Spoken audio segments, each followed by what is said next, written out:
Well, viewers, thank you for joining me on this program brought to you by Yerwa Express News. Politicians keep promising a number of things to electorates. Fight against corruption should be among the top priorities of those in power.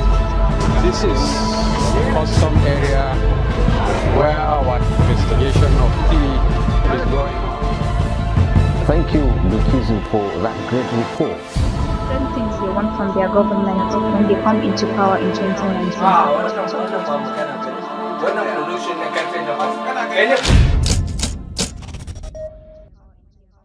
Viewers, thank you for joining me on this program, TheSlate. My name is Usman Abazana. With me on this episode is Mrs. Fatima Haruna, the Deputy Chief Librarian, Ramat Library, University of Maiduguri.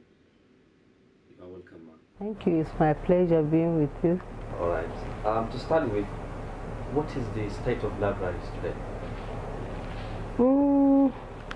Well, I would say not too satisfactory, because most times you find out that the libraries that are even existing now are those of the tertiary institutions.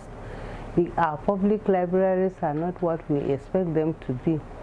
So on the whole, I would say libraries in the country today are not what we expect them to be. Most of the libraries, when you go around, you find out that they are not richly stocked. The books that are needed for the libraries are not there, and that goes to say that there is poor funding. The libraries don't have the necessary backing from the governments, for them to really have enough funds to stock the libraries with the needed materials for reading and learning. So I would comfortably say that our libraries are poorly stocked.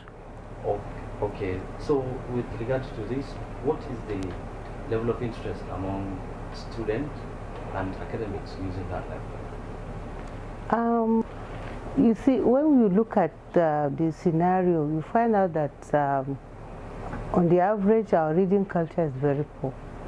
People are not very much interested in reading.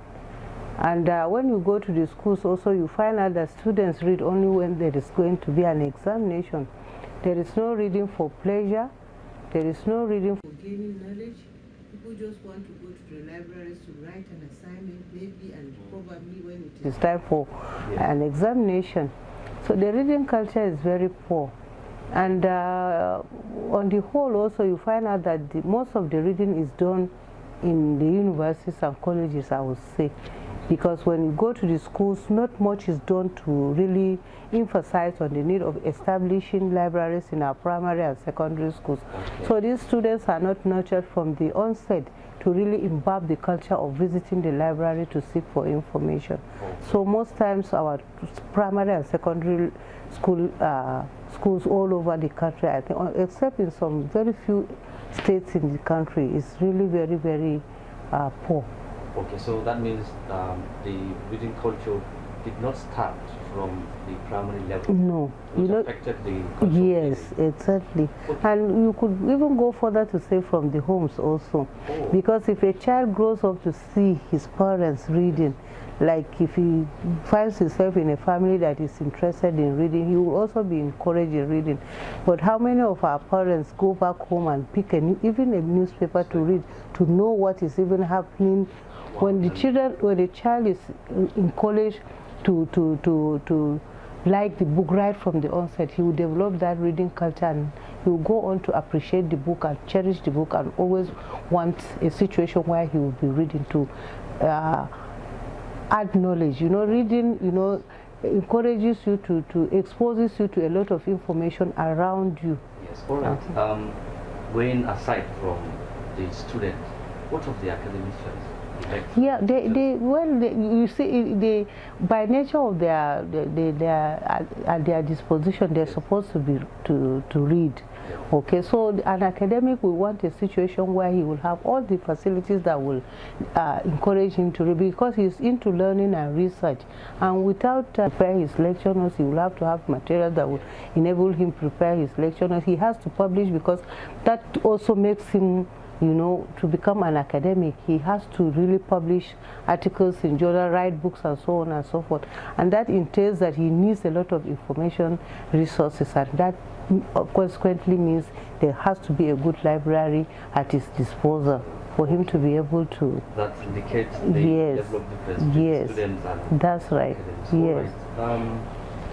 Do you think digitalization, when most people get their resources online, how do you cope with this issue? Well, this is what is the trend now. We are going digital. Analog is becoming something that is, will I say, extinct. But you see, you cannot kill the book. What I believe is that you cannot change the concept of the fact that the book is there and it will always be there. Okay. Notwithstanding it, we will always, on our own part, encourage students to go to the library, because the book is indispensable. It is something that, you know, gets you closer to information. I don't know, maybe because I'm more inclined to being analog. Yes, I like the book, I love the book, I want to see the book there. Because when you sit down and you are reading, you are relating with your book. And you don't care whether there is light or not. The book is there right before you. You can read, extract your information. But with our own challenges here in the country, especially in the third world, I can say, we have a lot of challenges. You don't have lights, I mean electricity 24/7. Okay, so that also is an inhibition. But the book is always there. Once you have the book, even if it is just having your lantern, you can just read. All right, that's a very important point. Okay, is libraries trying to maintain to this trend? So certainly, yes. The library is also getting itself in line with most of the libraries you find around are digitalized. You have most of the information online. That is not to say we are not moving with what is happening now. Most of our libraries are getting digitalized. You get things online. But what I'm saying is that you cannot kill the concept of the book. The book will always be there, and it is a fallback to the inadequacies that may arise from our being, you know, having to imbibe the culture of going online. Yes. So that means there is need also to engage at primary grassroots level. Yes. All right. Exactly. Okay. Do you think that corruption is affecting operation of libraries in the country, or is it because our leaders don't have the interest to read or encourage reading? Well, I don't know how I'm going to bring corruption and libraries, as it were, but because corruption is a concept of it's an issue that, you know, is happening in the society.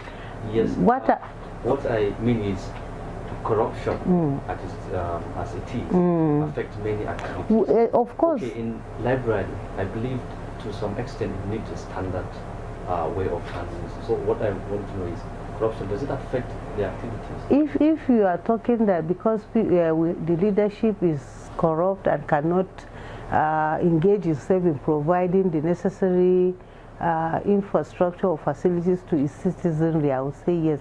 Maybe because of corruption, the government, as it were, or people in power will not be able to see the need to provide libraries.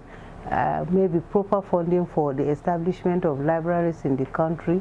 Maybe that is what I will maybe agree with. Okay, because your first statement made that lack of proper funding, yes. Well, it's a priority. What the institution that is responsible for providing the funds, it's priority. If libraries are amongst its own priority, they will obviously provide that. So it is the government policy and what the government feels about providing libraries. You are trying to encourage education. That is it. You send people to school, there should be books for them to be able to read, to acquire that information. So if education is a government's priority, it will provide the necessary infrastructure, facilities and funding, okay, to sustain education, thereby also encouraging the establishment of libraries. So misplaced priority could be, you know, the issue now. Okay.